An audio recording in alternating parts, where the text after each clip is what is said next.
ठीक है, रिकॉर्डिंग हो जाएगा आराम से।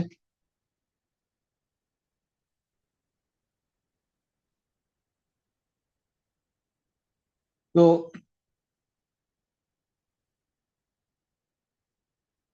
सबसे पहले हम लोग अब समझेंगे कि बबल सॉर्ट कैसे काम करता है। तो हम एक रेंडमली एक एरे ले लेते हैं, मतलब अरेंज्ड नहीं है, जिसको हमको अरेंज करना है सिंपल टाइप से। चले जैसे मान लो, ले लिए हम 8, 5, फिर ले लेते हैं 12, फिर ले लेते हैं 6, फिर ले लेते हैं 2, और फिर ले लेते हैं 9। कुछ कुछ एलिमेंट ले लिए। ठीक है। अब इस सबसे पहला काम हम लोगों को ये देखना है कि इसमें है कितना एलिमेंट। 1 2 3 4 5 6, 6 एलिमेंट। नाम बबल सॉर्टर। बबल को देखे हो कभी भी, कोई बर्तन में अगर नीचे से बबल उठता है तो क्या होता है? बबल ऊपर होते होते होते होते ऊपर बाहर निकल जाता है, यही ना होता है।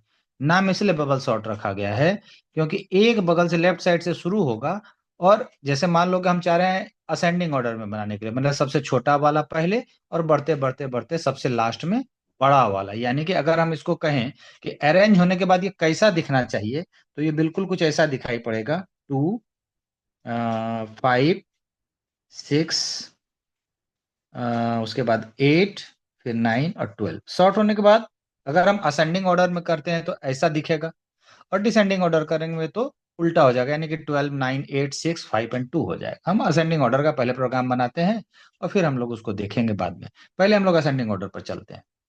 तरीका क्या है? बबल में क्या होता है, ठीक अगले में पास होता है, मतलब नीचे के लेवल से जब बबल उठता है तो क्या होता है, वो अगले मॉलिक्यूल में पास होता है, फिर अगले से अगले, अगले से अगले टॉप मॉलिक्यूल तक पहुंचता है। बिल्कुल उसी तरह से यहां से स्टार्ट करेंगे और आगे तक जाएंगे। यानी शुरुआत में हम क्या करेंगे, इन दोनों को एक दूसरे से कंपेयर करेंगे। इन दोनों को एक दूसरे से कंपेयर करेंगे। अगर इधर बड़ा वाला है और इधर छोटा वाला है तो दोनों को एक दूसरे को स्वैप कर लेंगे। उसके बाद अगले स्टेप में फिर ये स्वैप अगर करेंगे तो 8 यहां जाएगा, 5 यहां जाएगा, फिर 8 को इसके साथ कंपेयर करेंगे, और यही प्रोसेस चलता जाएगा। और इस तरह से होगा क्या, सबसे बड़ा वाला यहाँ पहुंच जाएगा। लेकिन कैसे पहुंच जाएगा, जरा हम उसको स्टेप वाइज हम लोग देखते हैं। तो अभी हमारा सबसे पहले मान लो कि ये हमारा एलिमेंट है। ठीक। कितने एलिमेंट्स हैं? 6। 6 एलिमेंट्स हैं, हम यहाँ बगल में लिख देते हैं n = 6। अगर 6 एलिमेंट है तो कंपैरिजन कितने बार होगा? एक बार, 2 बार, 3 बार, 4 बार और 5 बार। 5 बार कंपेयर हो रहा है। समझ में आ रहा है जो हम बोल रहे हैं?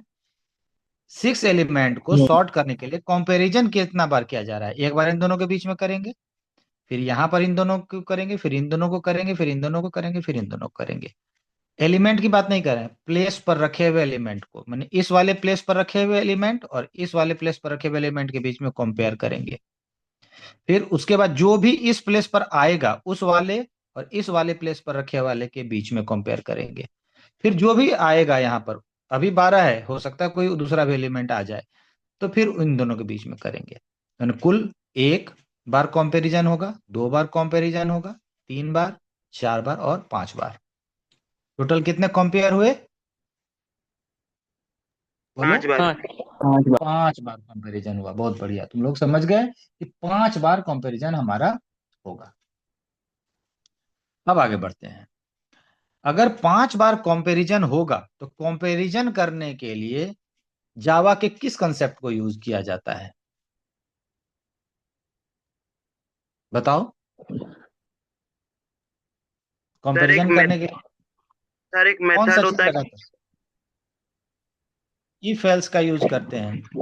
इफ एल्स का यूज करते हैं जब भी कोई चीज, दो चीज के बीच में हम लोगों को कंपेयर करना होगा, तो हम लोग इफ एल्स का इस्तेमाल करते हैं और बीच में ऑपरेटर लगाते हैं हम लोग कंपैरिजन करने के लिए। क्या क्या लगाते हैं? Less than, greater than, less than equal to, greater than equal to, double equal to और नॉट इक्वल टू। ये क्या है? रिलेशनल ऑपरेटर है। कोई दो चीज के बीच का रिलेशन बताता है, बड़ा है कि छोटा है कि बराबर नहीं है, वो बताता है। तो हम लोग कंपेयर करने के लिए इस्तेमाल किसका करेंगे? इफ एल्स का करेंगे। इफ के बीच में हम कंपेयर का मैटर लिखेंगे यहाँ पर। क्या लिखेंगे भाई? अगर हमारा एरे ए आर में हम रखेंगे तो पहले वाला एलिमेंट और अगला वाला एलिमेंट में हम लोग चेक करेंगे AR i+1। अभी हम पूरा डिटेल में लिखेंगे, हम खाली समझाने के लिए बोल रहे हैं। कंपेयर ऐसे ही चलेगा लेकिन 5 बार चलेगा। अब इसको सॉर्टिंग करने के लिए जब हम लोग एक एलिमेंट से आगे बढ़ेंगे, तो जब आगे बढ़ने के लिए किस कंसेप्ट का इस्तेमाल करेंगे? लूप का इस्तेमाल करेंगे। ठीक, दो बात यह तय हो गया कि कंपैरिजन करने के लिए इफ का इस्तेमाल करेंगे और इटरेट करने के लिए, आगे बढ़ने के लिए लूप का इस्तेमाल करेंगे। लूप में हमारे पास दो प्रकार का जानकारी है। लूप जिसका हम लोग पर यूज करना है हम लोगों को, फॉर का या वाइल का। हम लोग फॉर पर फोकस करेंगे, ठीक है, क्योंकि फॉर ही हमारे सिलेबस में है। वाइल से भी बना सकते हैं, उसमें कोई दिक्कत की बात नहीं। अब बात आता है कि कंपैरिजन होगा तो दरअसल अंदर ही अंदर यह काम कैसे करेगा। जब कंपैरिजन की बात शुरुआत होगी तो सबसे पहले कंपैरिजन किसके किसके बीच में होगा? इन दोनों के बीच में। तो हम सारे एलिमेंट को एक बार फिर से लिख देते हैं और सबका लिख देते हैं इंडेक्स नंबर। इंडेक्स नंबर कितना है? 0, 1, 2, 3, 4 और 5। ठीक है, ये इंडेक्स नंबर है, इसको वैल्यू मत समझना। सबसे पहले हम इन दोनों के बीच में कंपैरिजन करेंगे। अगर यह बड़ा है तो स्वैप करेंगे, अगर बड़ा नहीं है तो स्वैपिंग नहीं होगा, जैसे का तैसे रह जाएगा। बात समझ में आ रहा है? अगर बड़ा है तो स्वैप करेंगे, बड़ा नहीं है तो कुछ नहीं करेंगे। यहां पर कंपैरिजन करने पर यह बड़ा है, यानी कि जब पहली बार लूप स्टार्ट हुआ, यानी कि जब पहली बार लूप स्टार्ट हुआ तो ये दोनों कंपेयर हुआ, ये बड़ा था इसलिए स्वैप कर जाएगा। यानी कि क्या होगा? पहला इटरेशन, यानी कि जब आई की वैल्यू 0 रहेगी, लूप चलता है तो कैसे चलता है? फॉर लगाते हैं हम लोग, i = 0 लिखते हैं, फिर आई की वैल्यू कंपेयर करते हैं, फिर i++ करते हैं, यही करते हैं, इसी तरह से करते हैं हम लोग। यस। तो वैसी वैसी स्थिति में क्या होगा? वैसी स्थिति में पहली बार जब लूप में इन करेंगे तो आई की वैल्यू 0 लेते हुए घुसेंगे। तो यहाँ i जब 0 है तब हम यहाँ आते हैं, तो i0 और i+1, यहाँ इन बताए थे, i0 और i+1 के बीच में कंपैरिजन होगा। कंपैरिजन होने के बाद पहला बार जो इटरेशन हो रहा है, अगर ये बड़ा है तो स्वैप हो जाएगा, और स्वैप होके ये दिखेगा कैसा? 5, 8। तो बाकी को तो जैसे के तैसे, क्योंकि हम उस पर पहुंचे ही नहीं है, उसको हम इसलिए वापस यूं ही लिख देते हैं बिना कुछ किए हुए। ठीक, i = 0 जब चला तो वो दिखने में कुछ ऐसा हो गया। यहां लिखते हैं i = 0, यहां लिखने से ज्यादा, जब आई की वैल्यू 0 थी लूप में, तो तुम्हारा एरे अब ऐसा बन चुका है। मिला था कैसा एरे तुमको? ऐसा। लेकिन जब आई की वैल्यू 0 लेते हुए इन किया लूप के अंदर, तो एरे बन गया ऐसा। ठीक बात। आई की वैल्यू प्लस प्लस हुई, और अब आई की वैल्यू जब 1 होगी तो क्या होगा? जब आई की वैल्यू 1 होगी तो 1 और i+1 यानी 2, इस दोनों लोकेशन पर पड़े हुए एलिमेंट के बीच में कंपैरिजन होगा। यानी कि कंपैरिजन किन के बीच में अब होने वाला है? जब आई की वैल्यू 1 होकर के आएगी तो i1 और +1 यानी कि 2 के बीच में। अब यहां पर कोई दिक्कत नहीं, इधर छोटा है और इधर बड़ा है, कोई स्वैपिंग नहीं होगी। और यह जब आई की वैल्यू 1 लेकर के घुसा है तो ये ऐसा का ही ऐसा हो जाएगा, रह जाएगा, क्योंकि यहाँ कोई स्वैपिंग नहीं हुई। समझ में आया बात? Yes sir. यस। आगे बढ़ते हैं। अब जब तीसरी बार इटरेशन होगा और आई की वैल्यू 1 के बाद अब 2 लेकर आएगा, तो सेकेंड लोकेशन और थर्ड, सेकेंड इंडेक्स और थर्ड इंडेक्स के बीच में कंपैरिजन होगा। यानी कि कंपैरिजन अब किन के बीच में होने वाला है? इन दोनों के। और स्थिति में दिखाई पड़ रहा है इधर बड़ा है, यानी कि स्वैपिंग होगा। जब आई की वैल्यू 2 लेकर के इन करेगा तो स्वैपिंग होगा। 5, 8 को तो टच ही नहीं करेगा, ये स्वैप करके ऐसा हो जाएगा। उसी तरह से जब अगली बार आएगा आई की वैल्यू 3 लेकर के, तो अब किन दोनों के बीच में होगा?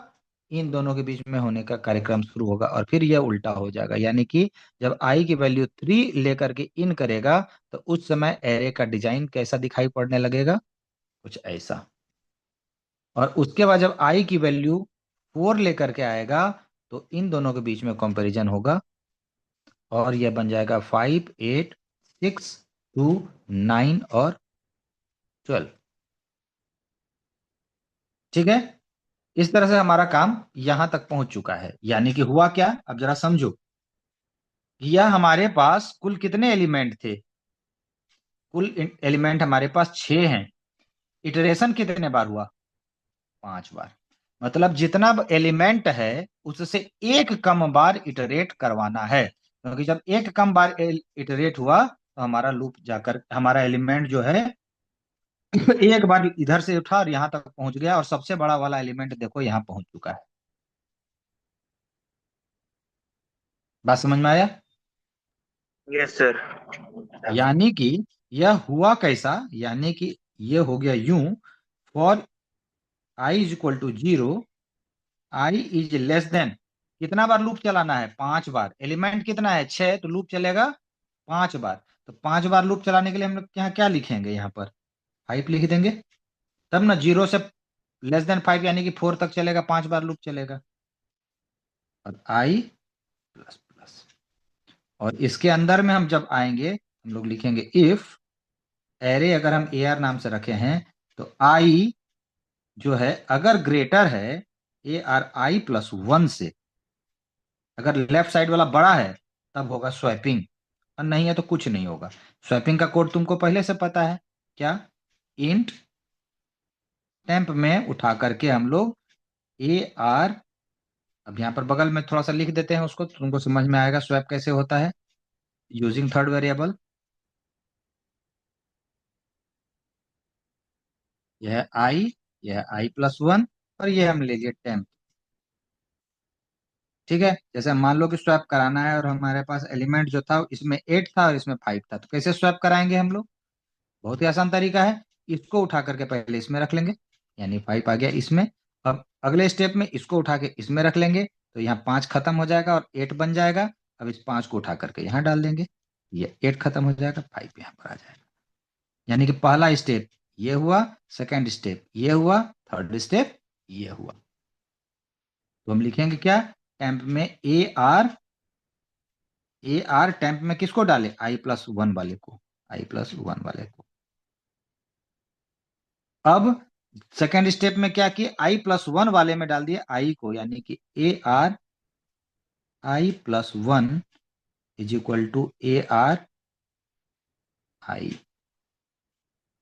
और फिर फाइनली आई वाले में डालेंगे टेम्प को उठा करके, यानी कि ए आर आई वाले में डाल दिया हमने, टेम्प में जो पड़ा है वो हमारा हो गया स्वैपिंग।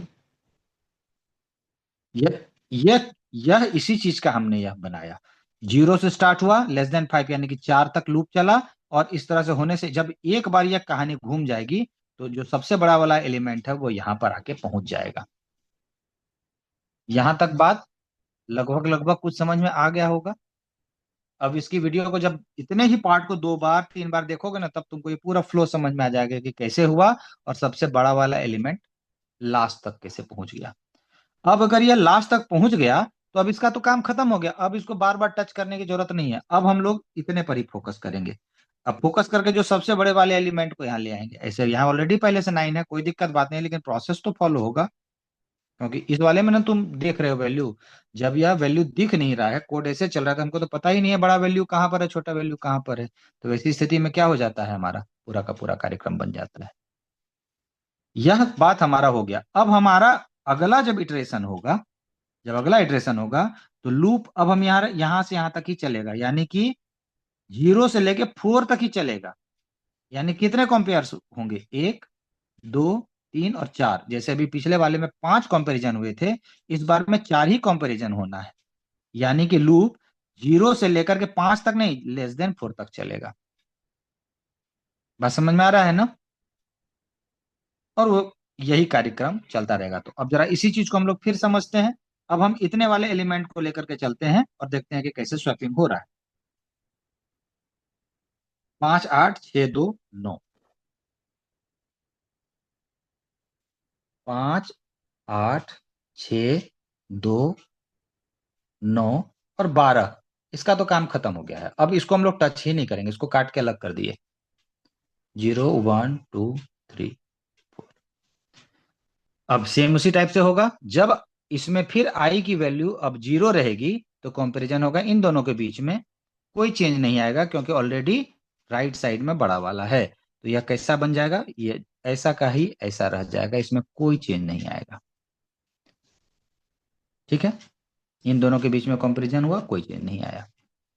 अगले स्टेप में इन दोनों के बीच में होगा, यानी कि जब आई की वैल्यू 1 लेकर के आएगा तो 1 और सेकेंड प्लेस वाले पर होगा कंपैरिजन, यानी कि 5 और 6 आ जाएगा इधर। उल्टा यहां दे देते हैं, एक सेम कन्वेंशन लेकर के चल रहे हैं तो अच्छा रहेगा। अब क्या होगा, ये इधर आएगा यानी कि 6 यहां आएगा और 8 यहां आ जाएगा जब आई की वैल्यू 1 रहेगी तब। 2 और 9। अगले स्टेप में क्या होगा, इन दोनों के बीच में कंपैरिजन होगा और आई की वैल्यू जब 2 लेकर के आएगा तो ये इधर आ जाएगा और ये इधर आ जाएगा, यानी कि 5 6 2 8 और 9। और आई इक्वल टू जब 3 लेकर के आएगा तो इन दोनों के बीच में कंपैरिजन होगा ऑलरेडी से पहले से, इसलिए कोई स्वैपिंग नहीं होने वाली है यहाँ पर। और ये जैसे का तैसे ये हमारा एरे बन के रेडी हो गया। फिर अब देखो सबसे बड़ा वाला यहाँ आ गया था, अब अगले स्टेप में क्या हो जाएगा, इसको टच करना छोड़ देंगे। ध्यान देने वाली बात क्या है, लूप कितने बार चला यहाँ पर, 4 बार। पिछली बार कितने बार लूप चला था, 5 बार। अब अगली बार में लूप कितने बार चलना चाहिए, 1 2 और 3 बार ही। यानी कि अब जब चलेगा तो अब हमारी सॉर्टिंग जो होगी इन्हीं पर होगी। 9 जो है अब हमारा उसका पार्ट नहीं है, वो ऑलरेडी सॉर्टेड हो गया। 9 और 12 अपना जगह पकड़ चुका है। तो अब इन दोनों के बीच में कंपैरिजन जब होगा तो जब आई की वैल्यू 0 आएगी तो ये ऑलरेडी से पहले से सेट है, इसमें कुछ नहीं होगा। उसके बाद इन दोनों के बीच में होगा कब, जब आई की वैल्यू 1 लेकर के आएगा तो इन दोनों में कंपेयर होगा और स्थान इन दोनों का बदलेगा, 6 यहाँ आ जाएगा 8 यहाँ आ जाएगा। और आई इक्वल टू 2 लेकर के आएगा तो क्या हो जाएगा, इन दोनों के बीच में कंपैरिजन होगा, कोई चेंज नहीं आएगा, जैसे का तैसे रह जाएगा, लेकिन कंपैरिजन तो होगा। इस बार कितने बार लूप चला, 3 बार, मैंने हर बार एक घट रहा है, 5 से घटा 4, 4 से घटा 3 बार लूप चला। और मार्क करो कि फिर इन चारों में जो सबसे बड़े वाला है वो राइट साइड में आ चुका है। अब अगले स्टेप में इन्हीं 3 के बीच में कंपैरिजन होगा, यानी कि 5 2 6, यानी कि इन दोनों के बीच का कंपैरिजन होगा कब, जब आई की वैल्यू रहेगी 0।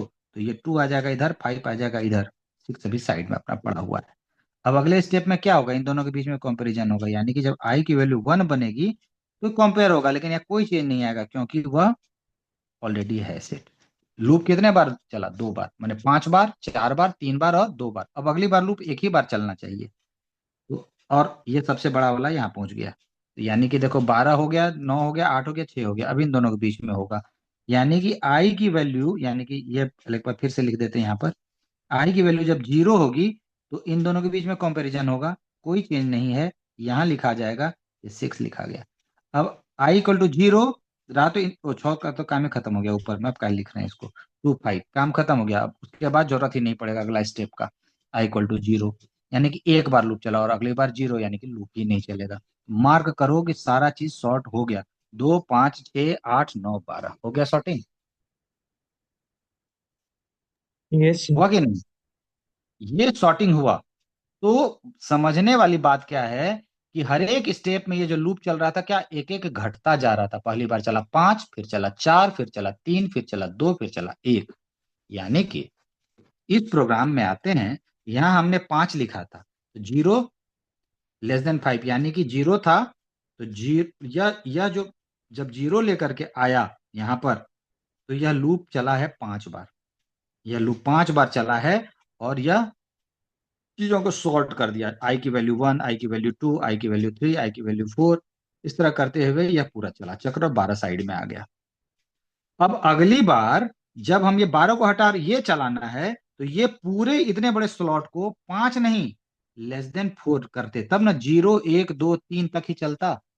यानी कि यहाँ वैल्यू हमको 5 नहीं लिखनी है, यहाँ कुछ ऐसा लिखना होगा जो हर बार घटता चला जाए, मैंने 5 से घट के 4 हो, फिर 3 हो, फिर 2 हो, फिर 1 हो, ऐसे हो, क्योंकि एक बार तक लूप चलाना है। एक बार चलने के लिए वैल्यू 0 रहेगी, < 1 रहेगा, एक बार चलेगा 0 के लिए, उसके बाद आगे नहीं चलेगा। तो इसका मतलब बाहर एक और लूप हमको यहाँ चाहिए, उसमें हम लोग लिख देते हैं इंट j इक्वल टू 0। अब जरा ध्यान रखो, एलिमेंट कितना है, 6, टोटल कितना बार इटरेशन हुआ? एक बार ये स्लॉट बना, 2 स्लॉट, 3 स्लॉट, 4 स्लॉट और 5 स्लॉट। अच्छा, 5 स्लॉटिंग हुई और हर एक स्लॉट में एक ये घटते जा रहा था। स्लॉट 5 बना, माने जितना एलिमेंट था उससे एक कम।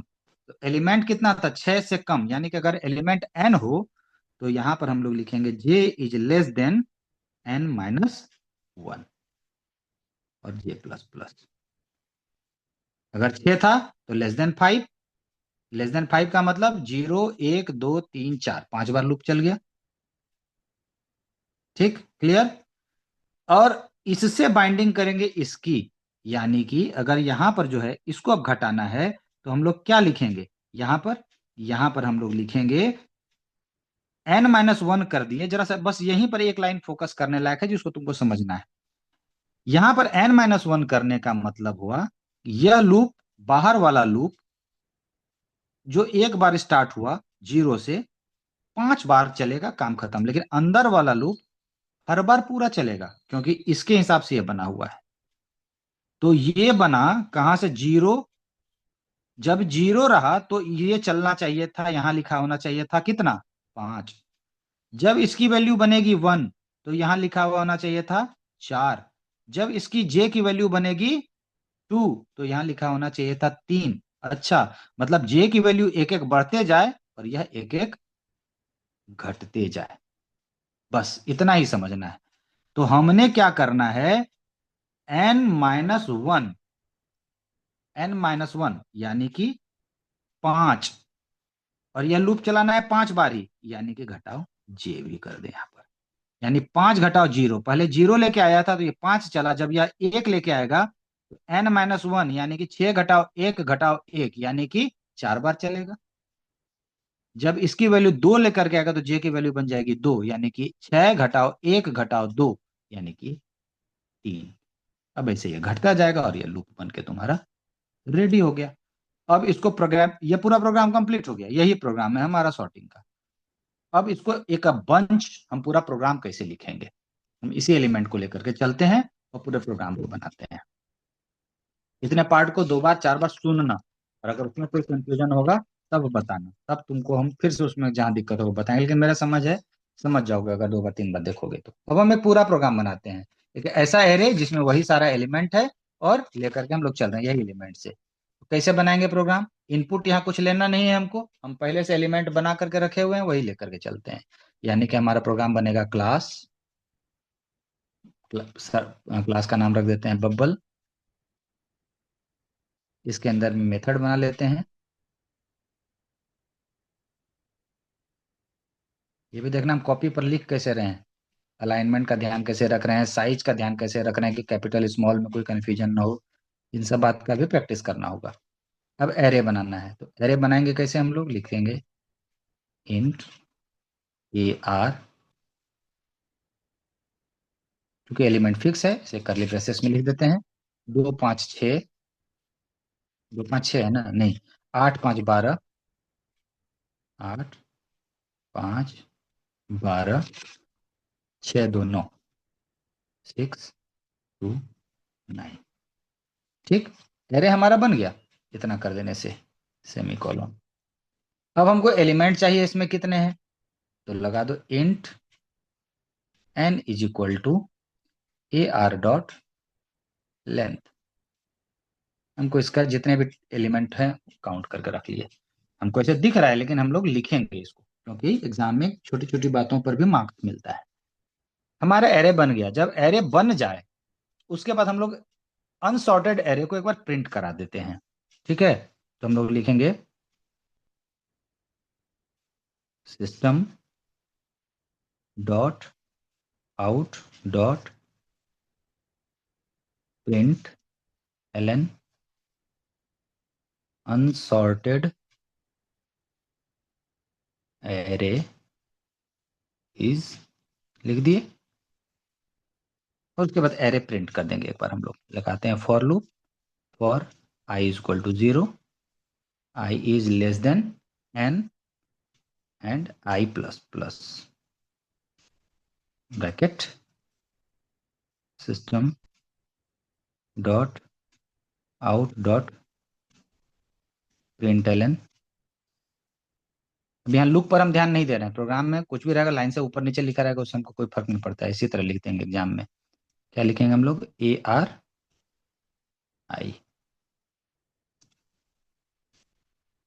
हो गया, एक बार अनसॉर्टेड एरे प्रिंट हो गया। उसके बाद अब सॉर्टिंग करेंगे। अब सॉर्टिंग करने के लिए वही जो हमने पुराना लूप प्रोग्राम लिखा है वो पूरा का पूरा फिर से आ जाएगा। For int j is equal to 0, j is less than n-1 j plus plus.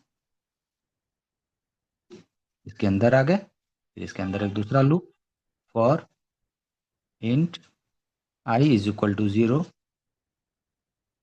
I is less than क्या, n-1 माइनस j। हम इस ढंग से इसलिए लिखते हैं, बहुत बच्चा n-j-1 लिखता है, लेकिन हम इस तरह लिखते हैं ना कि ताकि मतलब दिमाग को आदत रहे कि ये पार्ट जो था उसमें इस जे को घटाए हैं, ताकि याद रखना भी आसान हो, कंफ्यूजन ना हो कोई। I प्लस प्लस स्वैपिंग का कोड, इफ ARI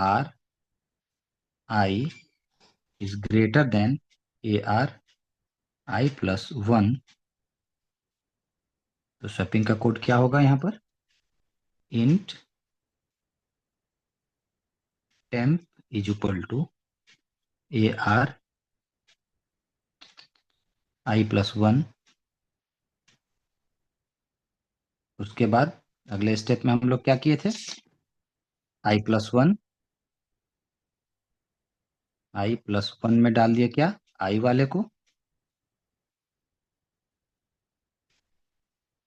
और फिर I में क्या डाल देंगे, टेम्प को। हो गया स्वैपिंग यूजिंग थर्ड वेरिएबल।